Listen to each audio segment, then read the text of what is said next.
So, Rob, have you had any formal art training? No, just a lot of imagination, I think. Wait till I see it and then look down.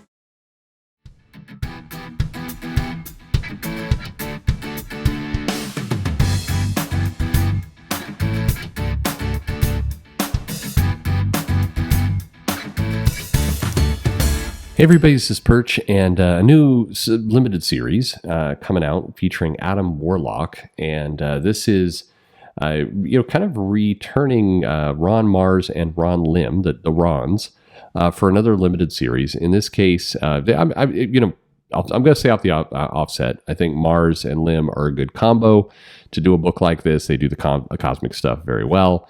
The part of it that just makes me a little bit sad is that Jim Starlin isn't involved, but that is what it is. So anyway, there was just this Silver Surfer Rebirth limited series. It was pretty solid, particularly if you like the character from that era, and it definitely leaned to it. But Mars and Lim in April of 2023 will do another series, and Adam Warlock is part of Guardians of the Galaxy Volume 3. So if you're wondering why we're doing something with Adam Warlock in the comics, it's because he's going to be in this movie in May, the final of James Gunn in the MCU.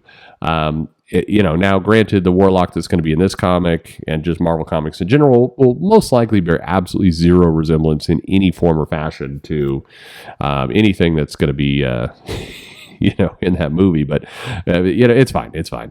But anyway, Warlock Rebirth flashback book. This is obviously a cosmic story. Janice Vell will also be in the series. It looks like Gamora and Pip the Troll in more of their kind of late 80s incarnations. Doctor Strange will be in this series somehow. That will be happening. But and then Mars heavily teases that the Silver Surfer will show up as well. So he's commenting that there were some sequel threads to what they did in Rebirth. Now notice that was Silver Surfer Rebirth. This is Warlock Rebirth. So it's meant to stand on its own, but it clearly feels to me like this is Marvel letting Ron and Ron basically come in and do a bunch of these limited series books, very similar to what I think they were doing with Peter David and the Maestro books and everything that was going on over there. But this is this attempt to at least lean into the cosmic side again. So interesting. Okay, it's there's nothing wrong with that. But as long as we're talking about some of this nostalgic is kind of the wrong word, because granted it's taking a certain time period, but it is creating new stories out of it. There's another 5-issue limited series in June. Then this one is by Rob Liefeld, who's returning to Deadpool for Deadpool Badder Blood. And this is, basically a sequel to Deadpool Bad Blood that was out, a few months ago now, a year. It's hard to... It's all sort of a blur, but this will pick up threads for that series. Deadpool will be teaming up with Spider-Man, Wolverine, and Cable, and there will be what's listed as a dangerous new villain who definitely not in any way probably will be Strife. I'm just kidding, but it will reintroduce his adversary, Deadpool's adversary Thumper, go into the killer's origin. And that we'll be getting the mysterious warrior Shatterstorm, Killville, and Arcada. And so Rob Liefeld basically says he's trying to create a rogues gallery, a Batman-like rogues gallery of his own. And so he built up Thumper in Bad Blood. And so in Badder Blood, we're getting more of these kind of all the different people that can kind of come into his orbit. So at any rate, Badder Blood goes on sale in June. In this case, it's written by Rob. Its art is by Rob, so it's all Rob all the time. At least for this first issue. Maybe that changes as the series goes on. But this is so you take these two books, right? We've got it's basically the creator, the R's. We've got Ron Lim, we've got Ron Mars, we've got Rob Liefeld. And we have two kind of limited series that are continuing. And if you throw in what Peter David, as I mentioned, is doing with the Hulk and some of these series, Marvel has shifted to a new publishing strategy where they're going to do these like 5-issue little runs at a time featuring some of these creators. And I'm of two minds about it. So first off, in many cases, I'd rather not see these as kind of alt stories. It's way too easy for the rest of the company to kind of ignore and pretend these things don't exist. Certainly, plenty of people in the X office like to pretend that Rob Liefeld doesn't exist, but Marvel, the publishing house, does not, because as it turns out, he makes money for them, and Rob gets something in return. He gets to go back to characters he like, and I'm sure he's being paid well to do it. But so on one hand, I'm glad that we're getting to see these classic creators, people who still have plenty to give, and in some cases far more to do than what's currently happening normally in the main line. I think that these series are good, and so I'm glad to see it there. And if we want to expand it a little bit further, it'd be interesting to see us go to to more. What's Texera doing? Could he be brought in to do a Danny Ketch Ghost Rider, a 5-issue series? That'd be interesting. You want to bring in. Hell, Garth Ennis is always up for something. Why don't we bring him in to do some more stuff from the Punisher, kind of taken from that area? I have a feeling that with Marvel, we're heading to a place where we're going to get fewer and fewer, main stories, main series, and ongoings, and we're going to get more of this. We're going to get more of kind of these 5-issue kind of told, intended to be collected as a graphic novel, really kind of maybe even written and drawn as the story's being put together as a graphic novel, a one-shot, one and done, and then if it gets interest, they'll do a sequel like they have been.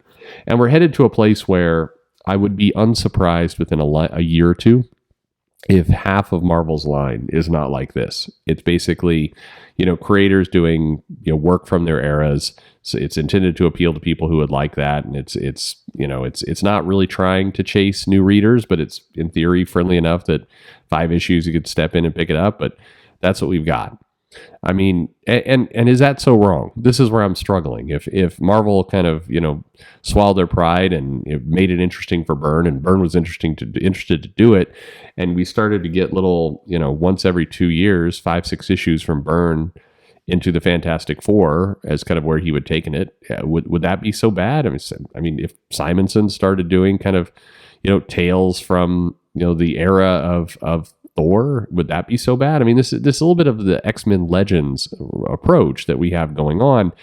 And I think the big negative here, and I think the thing I struggle with, maybe it is for you too, is that all of this just traps the stories in amber. And I'm not one of those people who does not want comics to evolve. I do want them to. I want the characters to grow, to change, to continue these stories. And if you're doing a lot of these, hey, we've got some creators you love doing work from these eras that you have a lot of fondness for, but it's stuck back in, the continuity of 20 years ago, comic time. I don't know. I don't want that.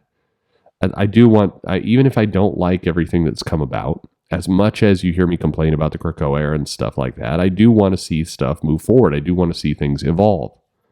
I mean, hell, on a completely different level, if you're Marvel and you are determined that at some point in the near future, you want Miles Morales to be the main Spider-Man, the one you market, the one you have in the center, well, the way you should do it is, get Peter back together with Mary Jane, get them married, let them have kids, kind of show that Peter Parker is growing up and on with his life. Meanwhile, keep riding on the success of these Sony movies that Miles is in, and it will take care of itself. Honestly, it will. Just give it some time. You don't need to wake up one morning and go, nope, he's the Spider-Man. He's the Spider-Man now. I mean, how about you just, let the characters grow up and out in some areas. There's always going to be a place for Dad Spider-Man, but go ahead and let that title grow and evolve and change. And, I don't want it to be perpetually 1980 and that storyline. I want it to be perpetually 1980 for the quality, not the story, the quality. I think a lot of people misunderstand that when we're nostalgic for this stuff, it's not the character storyline. It's not that the character's personality has to be trapped there. It's that a lot of the stories that people liked from the 80s and for the 90s had a level of quality that's what they want stuck. The quality of work. I mean, if everything from as simple as having both a penciler and an inker so the art looks sharper and crisper and better, to having these superstar talents that would come up and do these long runs. They're asking for that. When people say they want a long run in a comic, they're not saying a long run where nothing ever changes and the characters never evolve. They're saying they want the quality of that era, because during the 80s, and the 90s, there was tons of evolution of characters. Characters were not stuck where they were. They were changing, and it was great. I think there's this huge misunderstanding of this era of like, no, well, the fans are asking for everything to stay exactly as it is. No, that they're not. I don't think they are at all. I think people want to see the huge creative talents. They want to see the Jim Lees, the Todd McFarlanes, the Mark Silvestris. They want to see the big name talents. And if some of these big name talents have gotten older, moved on to other things, they want to see the creators willing to pick up that baton and give us that same energy on the page. That's what they're looking for. They're not looking for, Wolverine to never evolve and change ever in his character and story and personality. Of course they want things to evolve and change. Fans of comics are not resistant to new characters. They're resistant when we wake up one morning, it's like, all right, it's this one now. The end. That's what they're resistant. They want to see the story connecting to this new status quo. Got to put in the work for that. If you do, great news. If you do, and people follow along with it, you make money along the way. It's a win-win. Anyway, are you going to pick up Warlock Rebirth by Ron Mars, Ron Lim, or Deadpool Batter Blood by Rob Liefeld? Let me know in the comments below. Like and subscribe, of course, and thanks for listening.